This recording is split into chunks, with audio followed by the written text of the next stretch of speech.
Immortality. Ito ang isang abilidad na napakabihira lang na maposes ng isang sorcerer. At ni isa sa mga modern day sorcerer hanggang sa mga nagdaan pang mga siglo ang nagtataglay ng ganitong klase ng curse technique o abilidad. Pero kung babalikan natin ang panahon kung saan nagsimula ang tinatawag na Golden Age of Jujutsu, 1,000 taong na nakalilipas, ay dito natin may kita na may sorcerer din pala na nagpoposes ng immortality at may sorcerer din na nakamit talaga ang pagiging immortal. Kaya naman sa videong to ay kikilalanan natin kung sino-sino nga ba mga sorcerer na yan at alamin natin kung paano nga ba nila nakamit ang pagiging immortal. Pero bago mo natin simulan, gusto ko lang pong ipaalam na ang videong to ay naglalaman po ng spoilers from the manga. And with that being said, ay simulan na natin. Ang unang immortal natin pag-uusapan ngayon ay ang sorcerer na namuhay na ng mahigit 1,000 taon. Siya ang utak at nagpakana sa lahat ng kaguluhang nangyayari ngayon. Ang sorcerer na to ay si Kenjaku. Si Kenjaku ang isa sa pinakamatandang sorcerer sa series. Ang kanyang innate curse technique ay ang kakayahan na kayang ilipat ang kanyang utak sa ulo ng ibang tao. Bagay na nagpapabuhay sa kanya sa daan-daang taon. Ang kanyang kasarian ay hindi pa tukoy, ngunit ang kanyang itsura naman ay isang utak na may bibig. Ang kanyang curse technique ay naghihintulot sa kanyang magamit ang curse technique ng kanyang vessel at malaman pati ang memories nito. At apparently nagagamit niya rin ang curse technique ng kanyang mga previous vessel kahit nasa bagong katawan na siya. Katunayan yan ay minsan na niya ring pinasok ang ulo ng ina ni Yuji na si Kaori Itadori dahilan na siya mismo itong si Kenjaku ang nagsilang sa ating bida. Ang pamamahay ni Kenjaku sa ulo ni Kaori ay isa lang sa parte ng kanyang mga iba pang pinaplano. Si Kenjaku ay isa ring napakatalinong sorcerer. Dahil sa kanyang talino ay nagawa niya ang tila ba'y isang imposibleng bagay at yan ay ang paglalagay sa soul ng isang sorcerer sa isang curse object. Ang kalaman na to ay ginamit niya upang makabuo ng mga kasunduan o binding vow sa mga sorcerers noon. Ang kasunduan na to ay ang pagpapangako sa kanila sa mga sorcerers na bubuhayin niya sila sa hinaharap sa isang panahon na kung saan ay masasatisfy na nila ang kanilang gutom sa pakikipaglaban. At ang kapalit naman nito ay ang paghihintulot ng mga sorcerers kay Kenjaku na gawin silang curse object. Ang pagkipagkasundo ni Kenjaku sa mga sorcerers ay ginawa niya di lang sa Heian period kundi pati na sa mga dumaan pang siglo. At ang mga sorcerers na pina-incarnate ngayon ni Kenjaku sa present day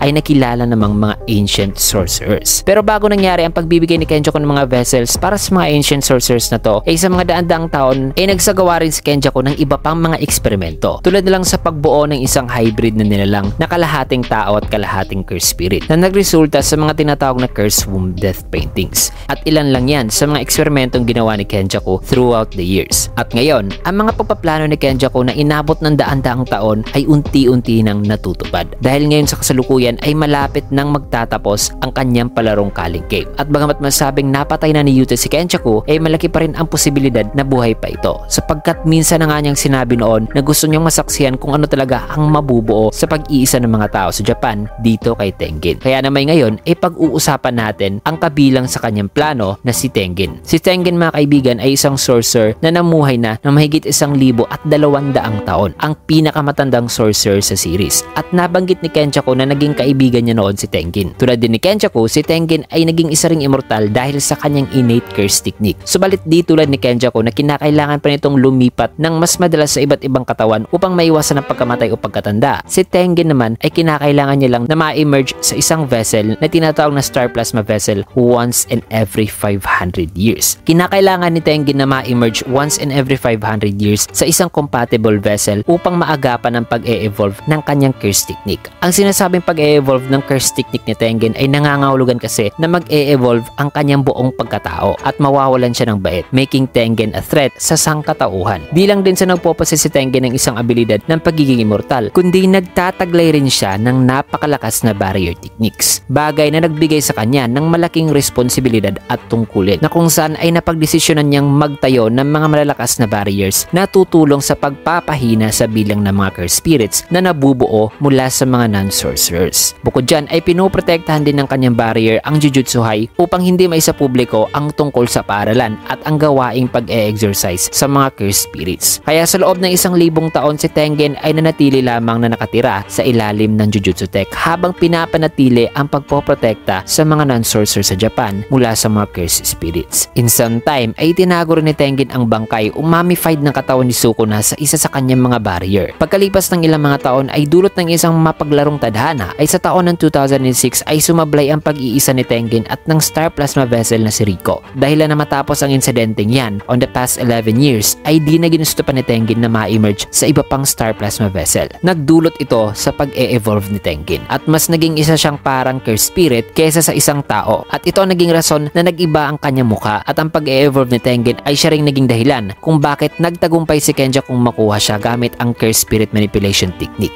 At ang matagumpay na pagkuha ni Kenjaku sa evolved form ni Tengen ay ang siyang tutupad sa mitiin ni Kenjaku. At yan ang pag-merge sa lahat ng mga non-sorcerer sa Japan dito kay Tengen. At upang magtagumpay ang merging ay kailangan munang magtapos ang palarong kaling game ni Kenjaku. Na sa ngayon ay si Sukuna na lang at Uraume ang natitirang malalakas na kalaban ng mga taga Jujutsu Tech upang mapigilan sana ang merging. Subalit ngayon ay dahil sa assassination ni Yuta kay Kenjaku ay naipasa kamay na kay Sukuna ang authority sa pag-merge kay Tengen sa mga non-sorcerer sa Japan. At ngayon mga kaibigan ay pag-uusapan na natin ang pangatlo at ang huling sorcerer na nakamit ang pagiging immortal. At ang sorcerer na yan ay walang iba kundi si Ryomen Sukuna. Si Sukuna ay ang isa rin sa pinakamatandang sorcerer sa kasaysayan at ang kanyang pagkamit sa immortality ay masabing naiiba sa dalawang sorcerer kanina. Sapagkat upang dayain ang kamatayan ay sa tulong ni Kenjaku ay naturuan ni Kenjaku itong si Sukuna na ilipat ang kanyang soul sa kanyang 20 fingers. At bagmat ang paggawa nito ay nangangahulugan na kailangan niya munang mamatay upang mailipat sa curse object ang kanyang soul, ay ang pagiging curse object kasi ni Sukuna ay naiiba sa lahat ng mga sorcerers na tinulungan ni Kenjaku noon sapagkat ang kanyang soul o curse object ay di masira-sira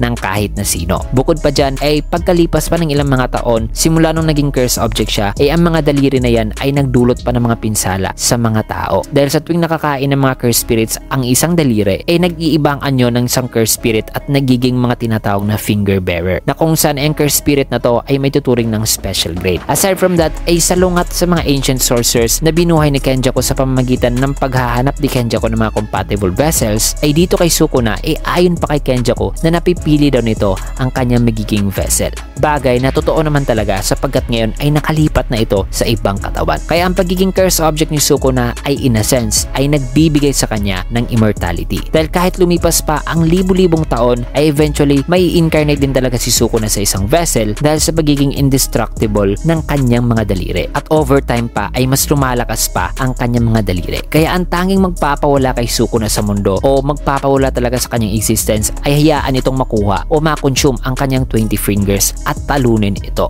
Pero kung sakali mang may matitira pang isang daliri kay Sukuna ay mananatili pa rin ang existence ni Sukuna sa mundo with the hopes of coming back in the future. At yan ang dahilan kung bakit may tuturing na isa ring immortal si Sukuna. Pero bago pa man naging isang curse object si Sukuna ay sometime 1,000 years ago si Sukuna, Kenjaku at Tengen ay masabing magkakilala lamang. Dahil for the past chapters ay pinapakita dito mga kaibigan na kilala nila ang isa't isa noon pa. May tuturing din na ang kanilang mga kagustuhan at mithiin ay bagamat iba-iba pero in the end ay konektado lang pala. At yan ang kwento ng tatlong immortal na in the end ay ang tatlong to ay ang main villain pala sa kwento. So yan mga kaibigan, dito mo natin tatapusin ang video. Kaya naman kung nagustuhan nyo ang video ay can I get a like, comment, follow, subscribe na rin for more videos like this. Maraming salamat and see you guys again on my next video.